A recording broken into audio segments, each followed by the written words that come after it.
علشان تقرا الكبريت الأحمر الأصلي لازم له طقوس، ولازم له تحضير، ولازم تكون قد قراءة الكتاب بكل محتوياته، لأنه من أخطر ما يكون. ايه يا سارة ده؟ ايه هو ده الكتاب اللي بيبخروله؟ هو ده الكتاب اللي بيبخروله. ايوه، الكبريت الأحمر من أخطر الكتب اللي ممكن تلاقوها أو تقروا عنها في عالم الجان أو عالم الأوراد أو الأوفاق أو الأشياء الغير طبيعية، وهي للقطب الأكبر محي الدين ابن العربي. لازم تكون قد الكتاب، ولازم قبل ما تقراه تكون على علم ودراية كفاية بكل حرف مكتوب في هذا الكتاب.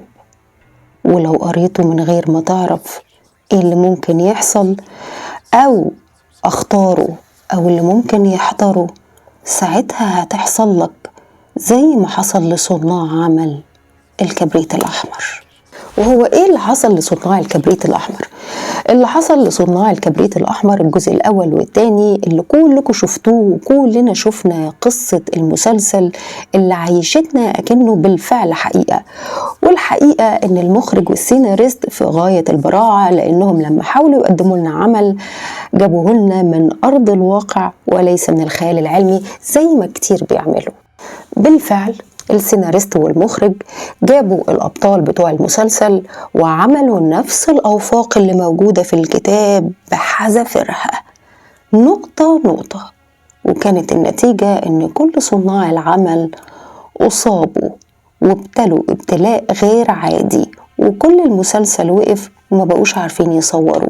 ليه؟ لأنهم نزلوا الأوفاق كما قال الكتاب أو زي ما نزلها سيدي محي الدين، وكانت النتيجة ان كلهم شبه اتمسوا وفي منهم اللي اتلبس. طبعا ما كانوش عارفين يعملوا ايه، وبالفعل قعدوا يدوروا على بعض الشيوخ وتوصلوا لعالم من علماء هذا المجال، وهو شيخ كبير جدا في هذا المجال الخاص بعالم الروحانيات، وراحوا له. ولانه كلهم ابتدى يحصل لهم حاجات غريبة، ابطال المسلسل احمد السعداني، عبد العزيز مخيون اللي عمل الدور كما هو وقال بعض الاوفاق وقال بعض الطلاسم اللي موجودة، وللأسف الشديد كلهم بلا استثناء أصيبوا ما كانوش عارفين يعملوا ايه، لحد ما ربنا هداهم لهذا الشيخ الجليل وراحوا له، لحد ما هو بالفعل ساعدهم جميعا وتم العلاج بتاعهم كلهم، لان كلهم بقوا يشوفوا حاجات ويحصل لهم كوارث وما قدروش انهم يتخطوا ده، لدرجة ان المسلسل وقف. فطبعا دي كلها تكاليف على المخرج والانتاج، ودي كلها مجهود كل صناع العمل عملوه. طب ايه العمل او ايه الحل يا سيدنا الشيخ؟ ما نعملش المسلسل؟ قال لهم طبعا ما فيش حاجة اسمها كده، ولا يجوز ان انتوا تتوصلوا لكتاب من الكتب الحقيقية.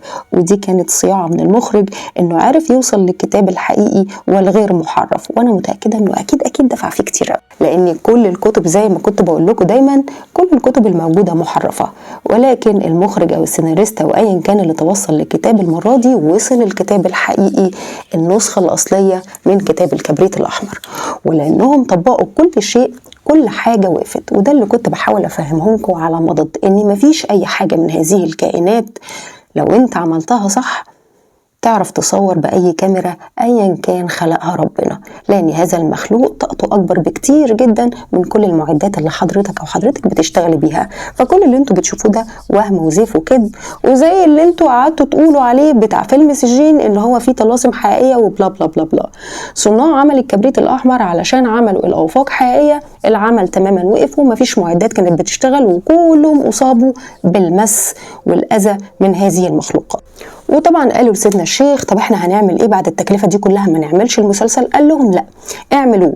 ده طبعا بعد ما الشيخ طهر جميع صناع العمل وطهر اجسادهم وشال عنهم الاذى اللي طالهم من خلال هذا الكتاب الحقيقي اللي كله صح بأوفاقه بكل تحضيراته. وبالفعل بعد ما طهر لهم جسدهم وخدوا كفايتهم من العلاج، قال لهم تقدروا تشتغلوا وبس بطريقة أخرى. يعني الوفق لا يجوز انك تحطه مكتوب زي ما هو، أو المشهد أو التحضير لازم في بعض التحريفات علشان ما تصيبوش تاني حد أو حد يصاب أو يكون في ضرر على المشاهد أو على اللي بيصور أو على اللي بيمثل أثناء الفيلم.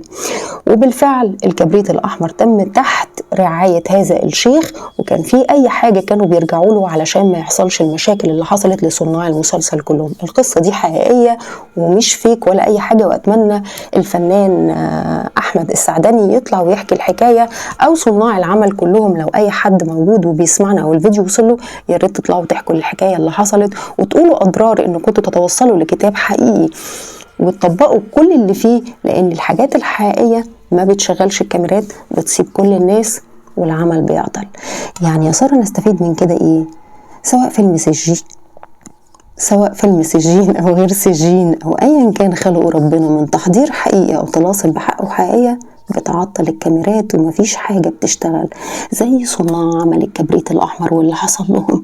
لأن اللي حصل لهم كان كتير، وتعلموا إن ما ينفعش يطبقوا حاجة حقيقية، لأنهم لو طبقوا حاجة حقيقية هيتصابوا والعمل هيقف والتكاليف بتاعتهم هتروح في الخسارة وعلى الأرض.